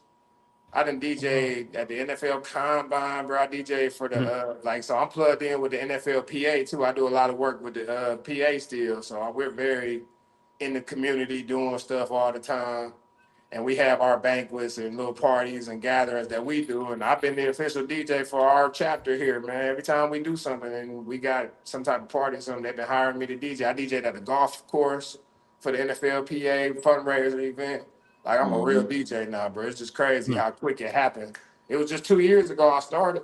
So Bro, you could really write a book about your life, bro. It's Yeah. amazing. Just hear you talk, bro. Just your journey. Like, I'm sure we all can agree on that, man. You got a hell of a story to tell. yeah, man, it's been. I'm just one of the people that just, I know my mom always told me the show don't stop. And regardless, you just got to keep going. You got to keep growing, keep evolving, keep trying new stuff. Like it ain't nothing is to be stagnant. Energy is dead. You feel me? We got to Yeah. continue to move and continue to do stuff. Like don't tell yourself you're too old. It's all mental, bro. Like I'm gonna forever be young because this how I'm gonna always operate. I'm gonna go work out. I'm gonna continue to take care of myself. I'm gonna do my yoga and stuff. I'm getting to the point, bro. I'm gonna be somewhere in somebody's forest, levitating on a stump somewhere. I'm telling you, it's getting there, man. One day, I believe you, fam. one day, but slow and steady, man. I ain't in no rush. I'm not in no rush, man. I done seen the ups and I done seen the greatest of things. I done seen the worst of it. Yeah. I understand. Just it's all about keeping a good balance. Amen. I think we need to make a goal here. Maybe all of us work together here. I think we need to get JNew to DJ a Ball State football game next year. Oh, Man, bro. listen, man. I'm Ooh. all for becoming the official DJ for Ball State There we football. go. Period, man. We get on that mic, we turn it up. I mean, the games used to be lit when we was there. Oh I my remember gosh, Mhm. we used to pack the shoe. Mhm. So I would love to get back to that, man. But for real, I need to be on that sideline. Me and Willie need to be on that sideline with some headsets and getting these boys together. Shit, you could bring back that whole 2009 football team. I mean, so if we had some guys that were real leaders, like a guy Yeah. like Travis Freeman can be a coach. Jamil Smith, who's Mhm. already turning guys into world class. I mean, he's turning guys into NFL players right now. Mm-hmm. He's already a great developmental coach. These guys deserve opportunities, I believe, based on the fact that we was out there blood, sweat, and tears. We played for the school. So who better Right. would you want to lead the program than some people that actually went here, played, that have pride in what we do? Like, we love it here. We love Ball State. So I Right. think one day, yeah, beyond maybe I could start off as a DJ, but I would love to be on the sideline as a D-line coach. Shit, we got Nate Ollie. He's a damn Falcons defensive line coach. T.Y. Mhm. Holder, he's a Mm. defensive backs coach. Brian Jones, his team, he's a defensive coordinator up here at Beach Grove High School. Like we got guys that could easily come. We got enough guys off that team that coach that could come back and take over the whole program. But hey, I'm gonna let them breathe, man. I'm gonna let these dudes have their time. You feel me? Whoever the new coach, what's his name? Stojakovic. What's his name? Jurimovic. What's Yeah. Stojakovic. So that Peja Stojakovic. Hey, There we go. Hey, you got to clip that, bro. That's There we go. hilarious, Perfect. bro. Well, hey, man, Coach Stojakovic, Marinokovic, whatever, man. Look, man, much respect. That's just a joke, man. But not for real. I wish the program nothing but success. I hope he's the guy. And I Mhm. hope he one day I hope he has such a good program that the coaches that he got in there now will go on to get their own better gigs, and then he can possibly bring us in there and really change the culture and really bring Right. bring you some of the best players in the country. They ain't gonna want to play for us, man. We know how to relate to these guys. We can talk to them, man. We can coach them up, and we've been in their shoes before, so it's Right. really a no brainer. They'll get it one day.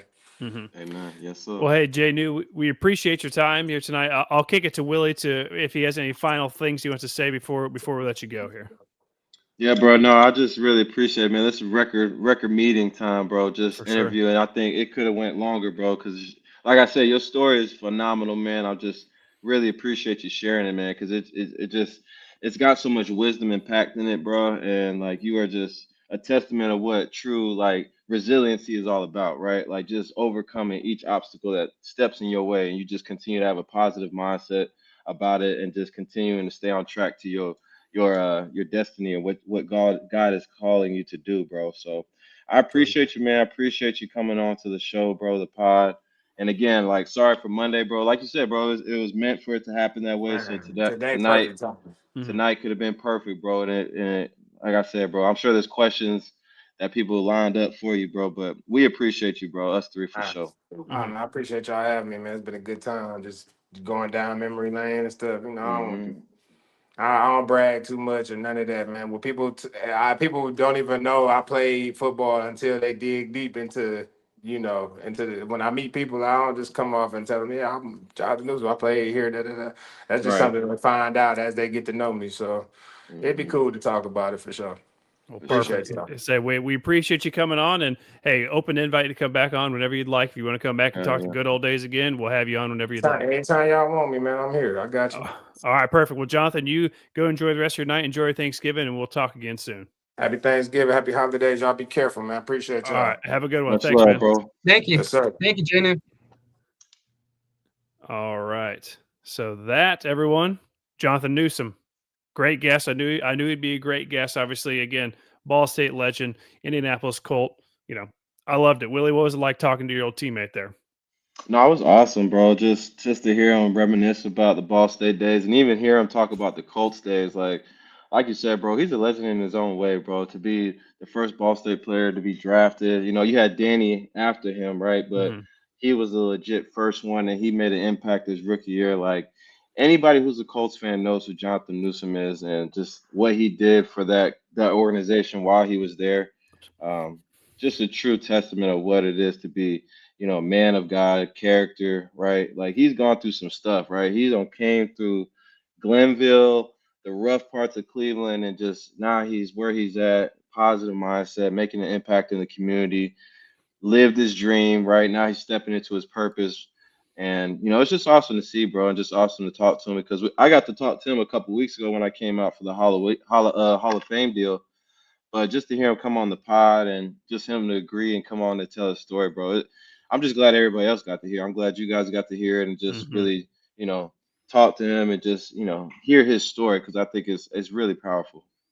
Yeah, like I said, I told him, me and him, just like with Willie, we were there at school at the same time. Our paths never crossed, but then Jonathan and I were at the Colts, but just never crossed. So I was happy to be able to sit down and talk to him tonight. So, anyone out there listening, if you want to get your questions in, we still got time on this, Thanksgiving Eve here. So shoot them in if you got any, and we'll read them here at the end of the show. So, obviously, looking forward to this weekend. There is one more game left on the schedule, and usually we will have somebody from the other team, fan base or whoever it might be, come on and kind of break it down with us. Well, for whatever reason, we could not get anyone from Miami, Ohio to agree to come on the show tonight. I don't know if it's the Redbird rivalry. I'm not sure what it is, but we couldn't get anyone. So I am going to be your Miami of Ohio expert for this evening. So I am going to put on my Miami John hat tonight, and I'm going to kind of give you guys a little bit of an inside look, not super deep, but just a little kind of what Ball State fans can somewhat expect from this Miami of Ohio team this weekend. So they're coming off a big win to get to bowl eligibility against Buffalo. Willie, your former coach, Coach Limbo, 37-20, and they're still alive for that MAC championship berth. And so this game means a lot to them. Their offense has some ups and downs, and we'll kind of get into one of the main factors for that here in just a second. But their real strength for what I've seen, especially this last game against Buffalo, is this defense that they have. Listen to this, guys. This is not going to sound good, anything you want to hear as a Ball State fan, but 6 sacks, 3 takeaways last week against Buffalo. That spells trouble big time for Ball State. It's looking back to that Toledo game. Toledo has a really tough offense. If Miami of Ohio is going to have a similar defensive output, this could not go well. So I was talking about the offense having ups and downs. Obviously, the big news just about 2 weeks ago now, DeQuan Finn, the starting quarterback for all season so far, just kind of out of the blue leaves the team, and they're fighting for the conference championship still at that point. They're still alive to this day with it, but they just kind of lose their starting quarterback. He was their prize guy they brought in the transfer portal. So their offense somewhat has been trying to kind of find their footing with the new quarterback, Henry Hessen. And so they kind of can get hot and cold at times. But again, they put up 37 points this last weekend. Their defense played great. So, this is going to be, I believe, week 3 now of them going on with this new quarterback. So they could be hitting that stride. And again, they still have a lot to play for here. So But yeah, the thing that scares me the most is this defense that they have and their ability to get pressure on the quarterback and their ability to take away the ball. And if those are two things that are going to stay pat and roll over for this Toledo game last week to the game against Miami Ohio this week, I think that spells trouble for Ball State. And so, in terms of this rivalry, so obviously we've had two rivalry trophies for the last handful of years. That's obviously the Bronze Stalk with Northern Illinois. That game is now gone. This one, the Red Bird Rivalry Trophy. It's a newer trophy. Willie, you never even played for this. This came about, I believe, in the 2000. They kind of talked about it in 2016, and I think 2017 was the first year they played for the trophy. And unfortunately, this is a trophy that has eluded Ball State pretty much its entire existence. We won it one time in 2019, but even some of these good years we had, that 2020 season where we're almost going undefeated, the one loss we had was this Redbird rivalry. The next year we go to a bowl game, we lose that one. The year after that, I believe, is the year where Kyle Kelly was the starter for the first time. Colin, you correct me if I'm wrong. Going into that last game of the season, bowl eligibility and the trophy on the line, we dropped that one as well. So it's been kind of a lopsided trophy rivalry ever since it's been announced. Obviously the times were different back when Willie and I were in school. I think they went 0-12 one year when we were in school, Willie. But it's just kind of a game and a team that we haven't really had a lot of success against, even with some good teams we've had recently. So I don't know how this is going to go this weekend, but we shall see. Do either of you have anything on Miami of Ohio? Colin, I know you're tapped in with the MAC. Is there anything I missed or anything that you would like to reiterate from what we were just going over? This offseason, the offense replaced 11 of 11 starters. So there's nobody coming back from last year on offense, but they've somehow done okay. That backup quarterback that came in for Finn against Toledo apparently was really bad. But then they had another game last week, which I think they won, and he was better there. So I don't really know. It could be a sort of like a Kelly situation, like which guy is going to show for both our quarterback and their quarterback. So maybe a lot of unknowns going into this game. Really, I don't know. It's going to be close. I think we always play them tight, so should be an interesting game. And Willie, I'll kind of go to you as well here. Whatever you might know about Miami of Ohio, who knows? But it's more of kind of what we're thinking. If they don't have maybe the best offense, obviously our defense is better. But what we've seen from Ball State right now is the offense that we have is so anemic, so unable to score, to move the ball. If Miami of Ohio has a hot defense, is it really even going to matter if we have any type of advantage on that defense-offense split for Miami to what we have, what we're going to put out there on offense for Ball State? Yeah, it's hard to be optimistic about the offense just with the year they've had and just the inconsistencies. Miami of Ohio is a tough team. They've been tough these past couple of years. Speaking on my experience against them, they were tough, but it's like we were the better team, right? And I feel like they always had good football. They always play a good brand of football, especially lately. So Ball State has to come in there with a great game plan, and they have to go in there with the mindset that they can win this game. And I think there's a lot on the line still for these guys. I mean, going into the offseason, you want to have some type of momentum, to be excited about going into next year. You got these seniors that playing their last game together. Some guys last time putting on the helmet and shoulder pads. You know what I'm saying? So there's a lot for them to play for. I honestly think Coach U and that coaching staff pulls out all the tricks for this one to get an advantage. Because when you're playing against a good defense like Miami of Ohio and they're playing for something at the same time, you have to be able to use the element of surprise in your favor. You got to be able to steal possessions. You got to be able to catch them off guard.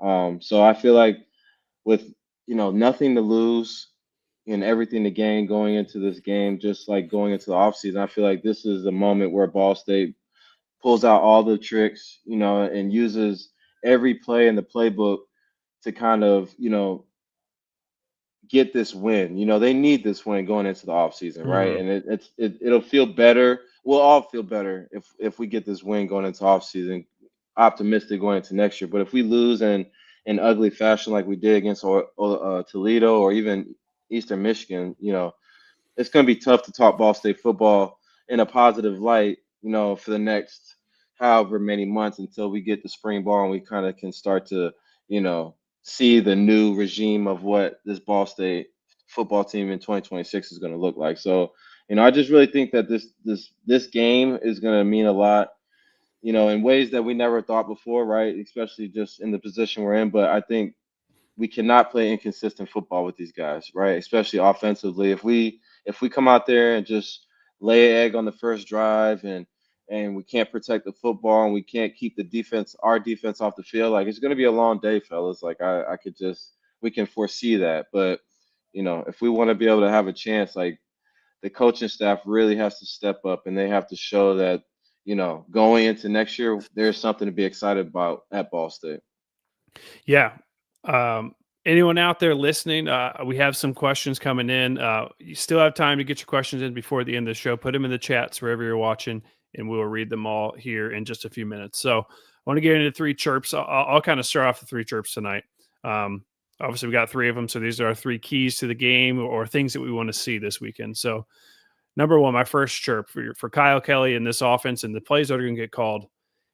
I feel like with how good Miami's defense can be and how they're able to get to the quarterback, I think we got to be quick. We got to be quick throws. We got to be quick decisions. We got to be quick around the ends. I don't think we have time. As you can see, Kyle Kelly's the most sacked quarterback in the conference. He's running for his life a lot of times.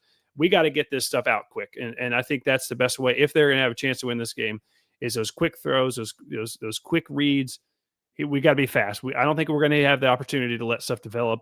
People aren't really getting open down the field anyways. So, if you get a couple chances throughout the game to do that, that's great. But I think we got to be quick and make quick decisions with the ball this weekend. So Miami can't just sit there and kind of tee off on us. My second trip, number 2, I want us to feed Jalen Bonds. This is a true freshman running back who came in last week, obviously with Quay Ashley out and getting some extra reps later in the game. And I want to read some stats here. He made his debut last week. You have 58 rushing yards, and he had another catch for about 54 yards. So he had 112 yards from scrimmage. He's like the 20th freshman, since 2000 to have over 100 yards in a game, I believe.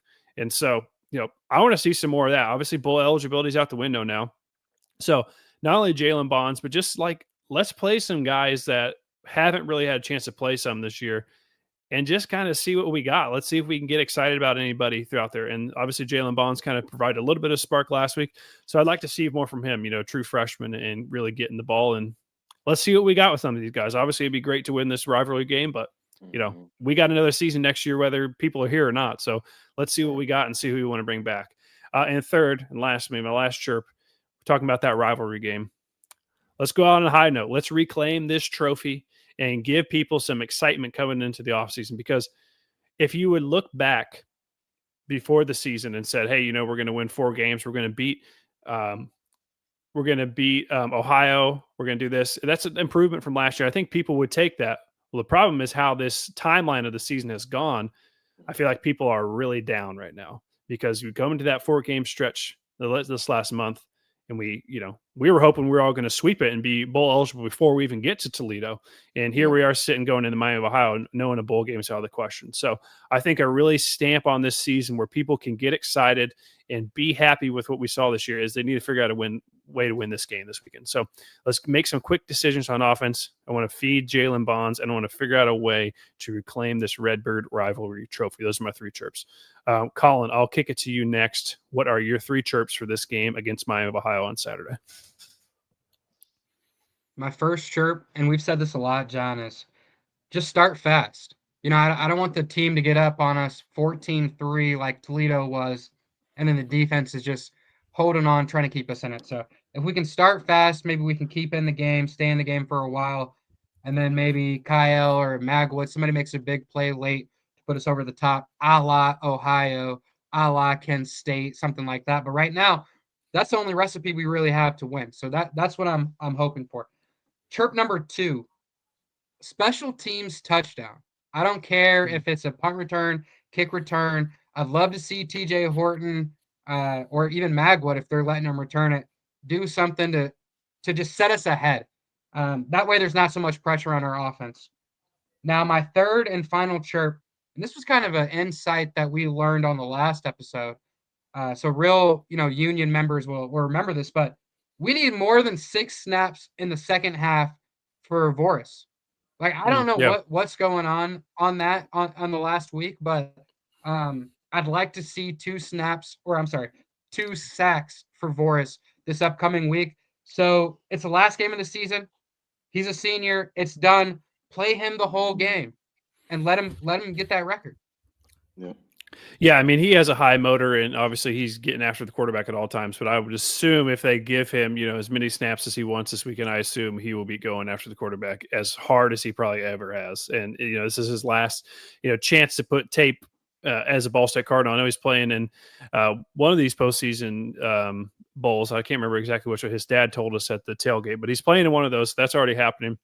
This is his last regular season game, so I know he's going to be getting after it. So, Willie, your 3 chirps for the game against Miami on Saturday. Yeah, my first chirp, guys, is we got to be good on third down. We got to be great on third down on both sides of the ball.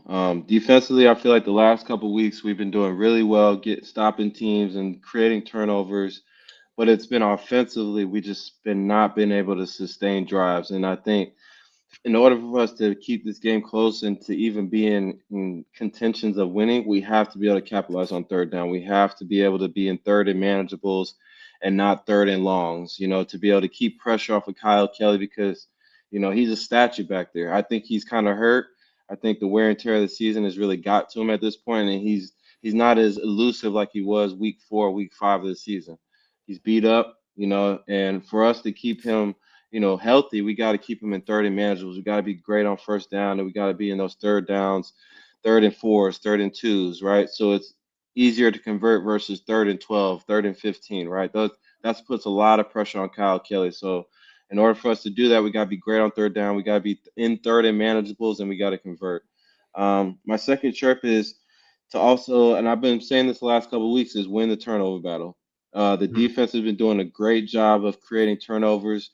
But offensively, we just haven't been protecting the ball as much. We haven't been able to keep sustained drives, and that just when you put the defense back on the field after 2 minutes, that creates a lot of tiredness in these guys. And they're fighting, right? They're competitors. They're battling out there, but attrition kicks in after a while, and those guys are hungry on the other side of the ball. They're on scholarship, so they're going to keep coming. So I just really want the turnover battle to play a favorable role in our favor. Just really want to continue to see the defense create a turnover like they've done the past 4 or 5 games, which is awesome because we couldn't create a turnover. And Coach, you referred to this.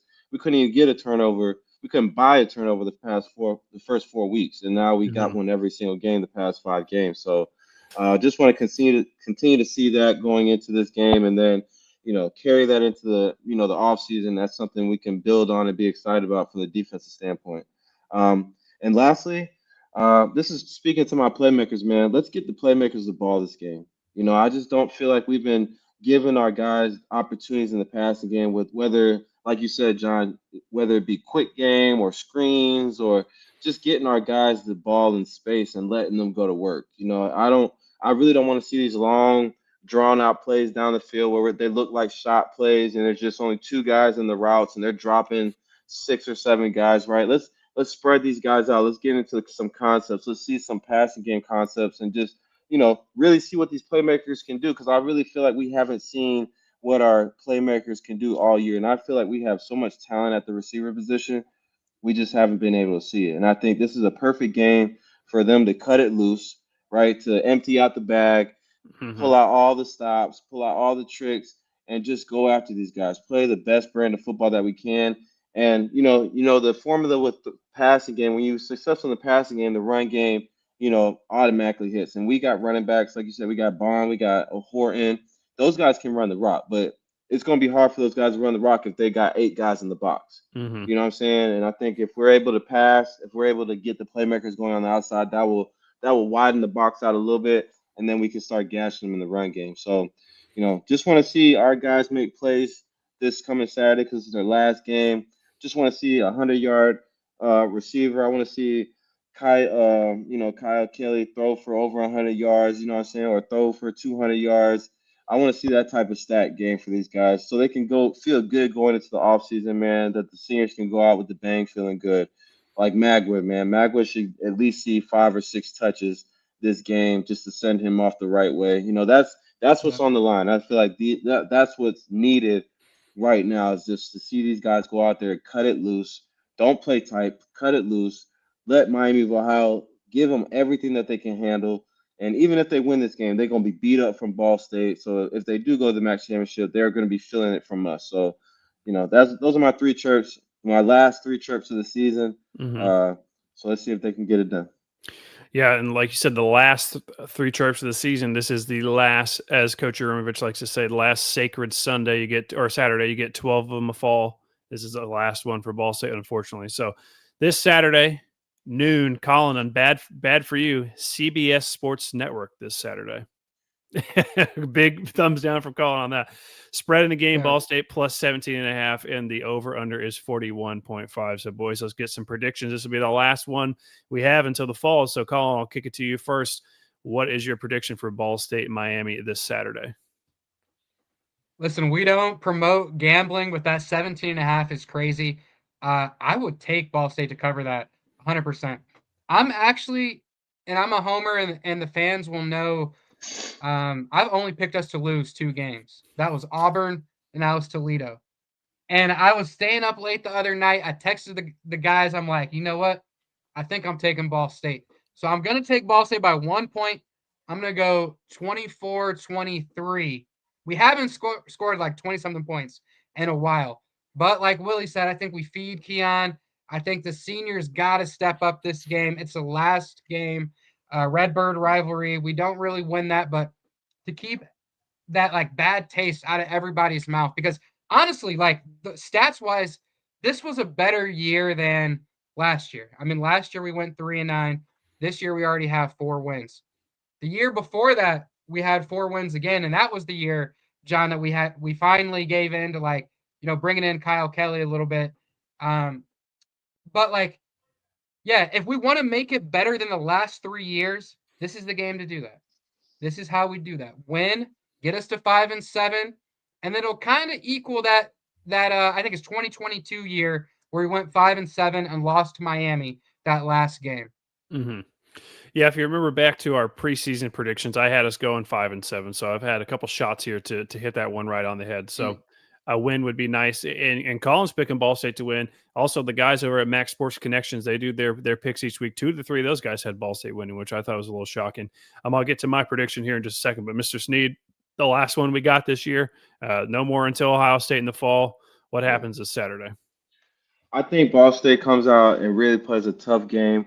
I think the seniors come out there. They got the juice. I feel like Ball State gives Miami of Ohio all they can handle, but I really think Miami of Ohio is playing for something. They got the quarterback situation, so they probably got a chip on their shoulder just to prove that DeQuan is wrong for leaving them and that they're still a good football team without him.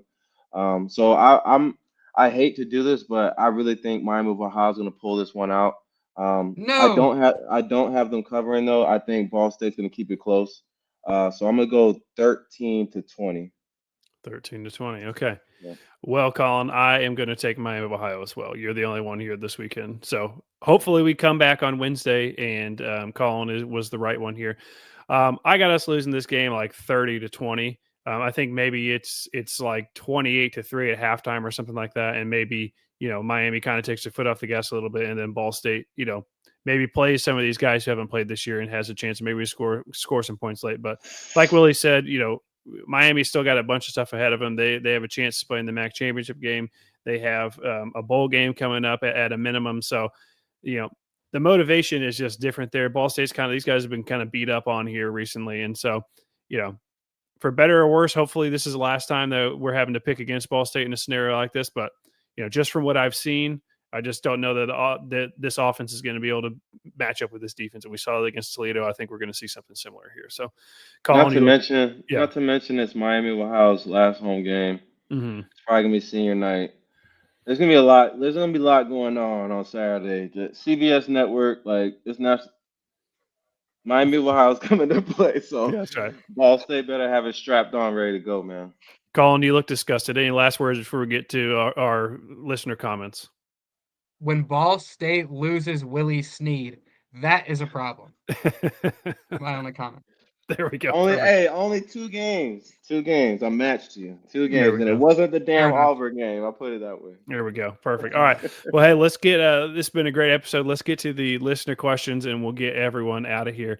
Our first one is over on Facebook.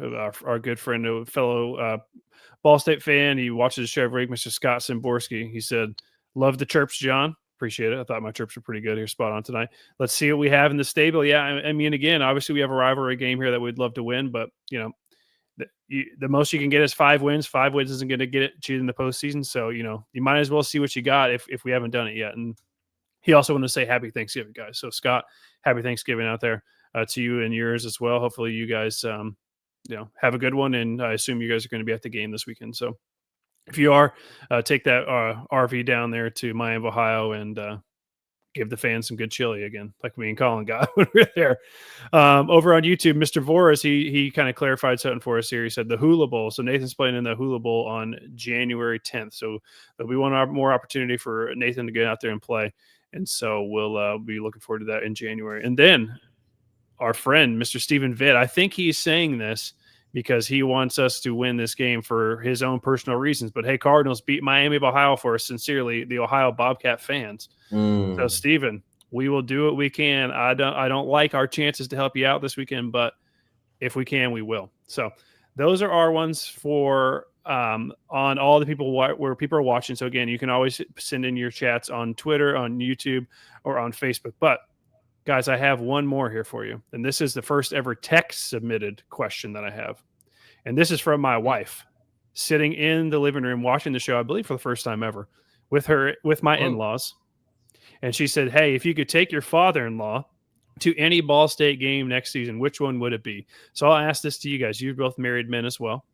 Willie, I'll start with you. If you could take your father-in-law to any Ball State game or any family member next year, which one would it be? This is tough.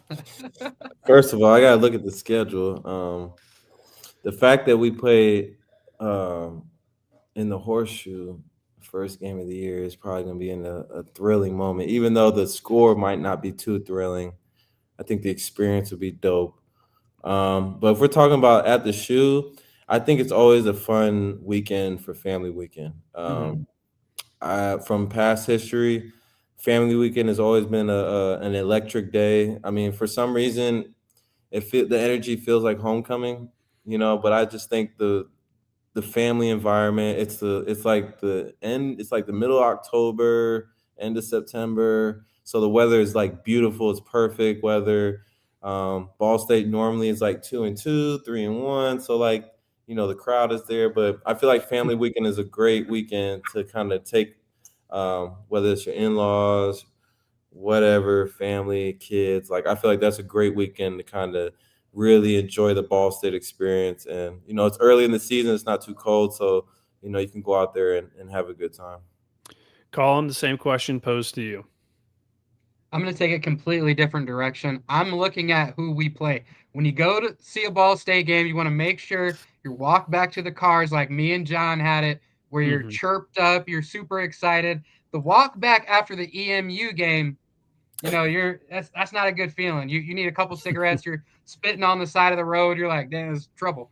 So the game to go to is UMass. If we play UMass at home, that is the game to go to.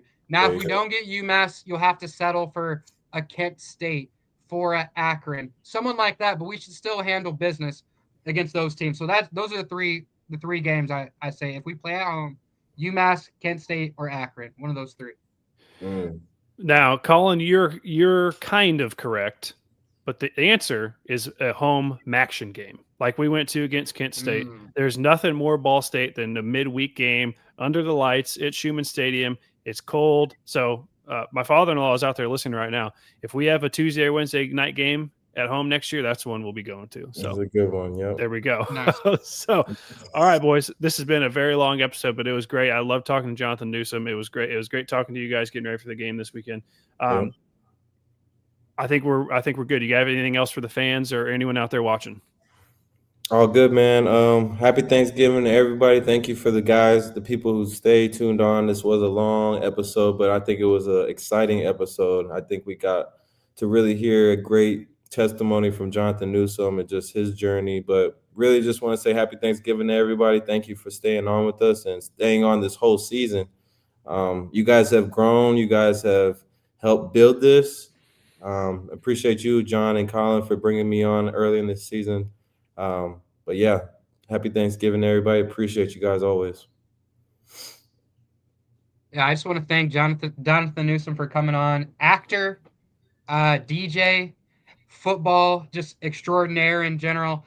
That was a great guest to have. He was really personable and interesting. And then for the fans, if we win this Saturday, I want you guys to remember who predicted it. Okay, because it was just one guy on the screen. It was moi. All right. So if we lose, forget I said anything. Forget it. But yeah, just forget it. But everybody, make sure you go over to YouTube and subscribe to the channel. We're growing. I think we're at 305. Let's keep doing it. It's been a great season. There we go. All right. And I'll be ready for Thanksgiving tomorrow. I got my new finest cup here ready for tomorrow, the Willie Snead New Orleans Saints cup. I'll be drinking out of this tomorrow when I'm eating my turkey. So if anyone else out there for some reason has that cup, send me a picture of you drinking out of it tomorrow and I'll send you something. So, all right, everyone. Again, happy Thanksgiving. We'll be back on Sunday to talk about the fallout from this game, hopefully a win, and hopefully Colin can shove it in our face. So until then, everyone out there in Cardinal Nation, chirp, chirp, and go Cardinals.